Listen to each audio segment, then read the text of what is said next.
Hold on, let's get back to the San Diego shit because I can't go back to the city about some shit. So, you said, and shout out to that song, the Gang Gang song. Gang Gang. What's the song called? It's by Chef Boy. You said that song was the biggest one to come out of San Diego, and Mitchie Slick confronted you about it. Wait, no. Then I said that song was bigger than any song that came out of San Diego. That's not bigger than the Chill Bill song. And shout out my boy Jay Davis. He was supposed to be here with me. He's on that song. He's a singer. Okay. He's a 2 cell phones, Mr. Motherfucker Thought. He's supposed to be it. So look, you check the numbers. Go ahead. I know. Right. Okay, Gangbang's at 17 million. Yeah, 18 million on Gang Gang at this moment, just from the YouTube video. In 10 years, in 10 years, you think it's gonna be at $500 million? No, probably definitely not. Especially because music videos don't do numbers like they used to, for sure. Nah, don't try to. Well, I'm just saying, it's not like like you go back, you look at Lyrical Lemonade from 5-6 years ago. Like these numbers are like it's a different world now because everybody's on short form media. Okay, but so you think that song in 10 years is gonna go down as a bigger song than Chill Bill? You Chill Bill at the time, and Kylie Jenner was on the story. I don't want to hurt Rob Stone's feelings or nothing like that, but do I feel like Gang Gang in the long run will probably be a more iconic song than Chill Bill? Probably, yeah. Nah. To me, Chill Bill was big because it had a sample at a time where people just weren't really like doing samples to the same extent. I don't know. I think Gang Gang, I'm gonna go with Chef Boy. Nah, you tripping. Really? You hella tripping. I mean, the only time will tell because that song is only like a year old and Chill Bill been out for 10 years. That song's dope though. But we don't talk about Chill Bill unless we're talking about San Diego, right? What do you mean? Hell no. I feel like Gang Gang, Chill Bill is still getting played. Me realizing how big Gang Gang was me being in Miami in the club with Blueface and seeing Blueface perform that song like it was his in the middle of his set, and we're in Miami and everybody's singing along and all these white people in the club are just Gang Gang throwing up made up gang signs. Chill Bill could have been even bigger than what it was if what happened with Rob Stone didn't happen with the whole. You look at it. All right, that's another thing I got to bring up, man. One of the big reasons my city is still trying to catch up with this rap shit is because we had 2 major blackballings that happened in our shit. So before JLK, we had artists like Gangsta Earn. I think Big June was already out, stuff like that. It was local level, you know. But when J.O. got on, he signed to Jam Master Jay, you know, and I think he had some like connection with Def Jam or whatever. Anyways, J.O. got on. He was on the radio. He had Take a Ride.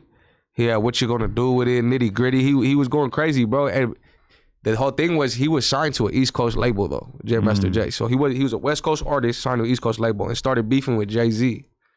So when you start beefing with Jay-Z and you sign to an East Coast label, bro, you know you're gonna end up getting a little shelved. And then he kind of had the thing going on with Snoop Dogg. Oh, okay. So his whole momentum, he still was going crazy, but he basically got blackballed, you know, out the game until he got good back with Snoop. But at that point, it was kind of like the damage already done. And then later down the road was when Rob Stone takes off, and that's when he got my homie Jay Davis told me the story. Like they got into a Ski Mask. Yeah. Is that his name? Yeah. So basically, they were on the same tour. Rob Stone was like above Ski Mask on the tour. Ski Mask wanted to come. Ski Mask felt like it was wrong that he was on it. And I'm gonna be real. Ski Mask has always had a drug problem, so he was probably tweaking. Yeah. And Ski Mask ends up like going on stage and like fucking with Rob Stone, kind of disrespecting him. And then X finds out. X starts talking hella shit about Rob Stone on Twitter and whatnot. And so then the next show is in LA. I actually went to that show and I'm thinking like it's kind of weird. Like I'm backstage and it's like it's Rob Stone and it's Mitchie and it's like a bunch of I didn't really know, but San Diego Bloods who were in the building at the time. And then I'm watching the screen and I'm seeing Ski Mask perform. And all of a sudden I see just a mob of people just rush him on stage and beat the fuck out of him. Bad. Yes. Yeah. Like he was on the ground, like knocked out at one point outside the club. And I filmed everything and I didn't put any of it out because I knew even at that time, like, yo, this is big snitching if I put this out because I'm showing like in the footage you saw. You still got the video? Deep in my iCloud, probably. We gotta find it. You gotta send it to me. Yo, I'd be burnt out because it doesn't look good. Bro, a bunch of the dudes who jumped him, like you see them running away from jumping him and they hurdle over this huge fence, bro. The fence, it's like one of those double fences and they're just climbing the fence like we're grade school kids just rushing out of there to go get in their cars and probably dip back to San Diego. I'm like, and I'm filming all of it, and like at that moment, I'm realizing like, oh no, I ain't putting this out. Yeah. So, but like I said, made the homie look crazy. So too, that was the Rob Stone shit. They beat up Ski. Yeah. And then the shit happened with XXX on stage, and that was my boy Knockout. Knockout was the one. My boy Knockout was the one doing all the knocking out for Rob Stone. Like, wait, that's the one who punched him? Yeah, that's my boy. boy. I didn't know that the puncher had ever been named. That's insane. Yeah. We're not giving his real name. We call him Knockout because he's the same person. Man, I don't want to put it out there. He's already said it's good. He's the same one when the first video Rob Stone at the beach, when they first went viral and the Mexican dude got slapped. Yeah. It's the same that was that dude? He's over there knocking everybody out. That's crazy. Shout out Knockout, man. Yeah. Holy shit. I'll be posted right there with him, Jay Davis, man. So yeah, it's the same dude. So, but like I said, so J.O. had that big blackballing. When we had Motion, we had finally had an artist from our city signed, and then Rob Stone came, had the big song.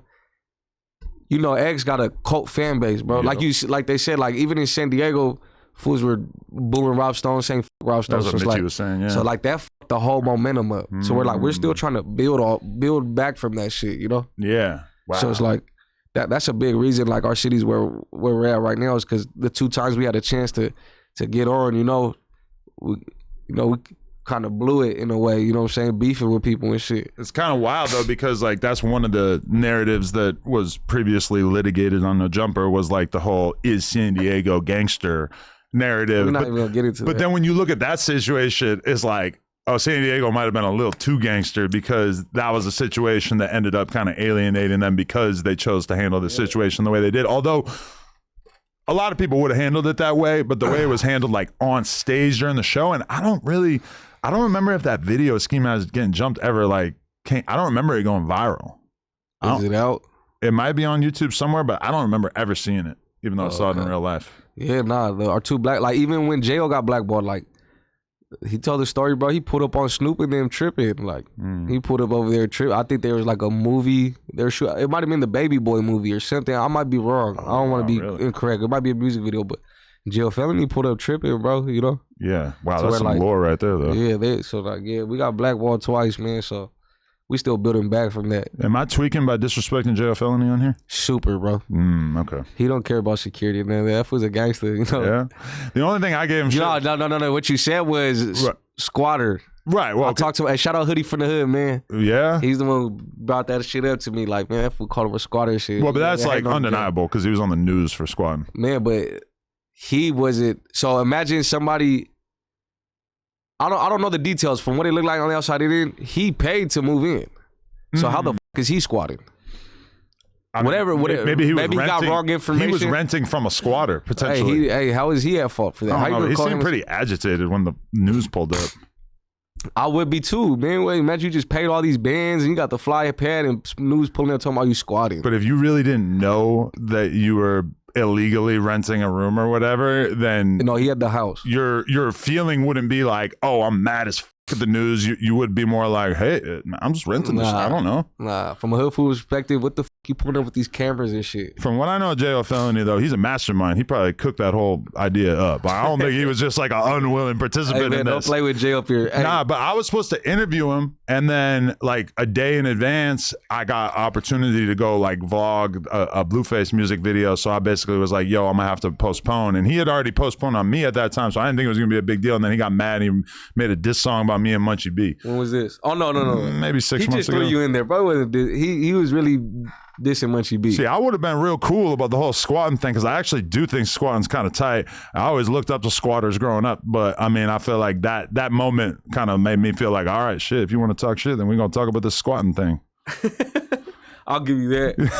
You know what I mean? But I know J.O. gangster though. For sure. But do you think that squatting is kind of gangster? Like, is it a heist? Because like, bro, if you squat and you save 10 grand a month on rent, I mean, you do that for 6 months. You just robbed a motherfucker for $60K. That's pretty hard. I guess. I don't know. Look, this is another. So look, this is the thing though. Like, cause you bringing up jail, like you disrespecting jail, like it's not like real disrespect. Nah, I know, but still though, like, so like you know how like when the shit first hit the fan with you talking about the city, and then people pop up and be like, oh, what do you mean? We got Mitchie Slip, we got Jail Family, and your thing was, oh, well, they're past their prime. which is understandable. I get it. Like, yeah, their prime was probably 20 years ago. But you gotta understand, us not being a music city like that on a major platform. This is who's represent. This is our Dr. Dre and Snoop Dogg's. You know what I'm saying? And shout out to Da Move, Lil CS, Isai Uno, Big June. Like, that's like our dog pound and all the other shit that LA got that we didn't have. So like, we love we love Slick, we love Jail Felony, bro. Like, we grew up off them, you know? So we're like, of course, every time when they bring up artists, they always be like, what do you mean? We got that. That's because we love them, bro. Like, we look at it like they are them.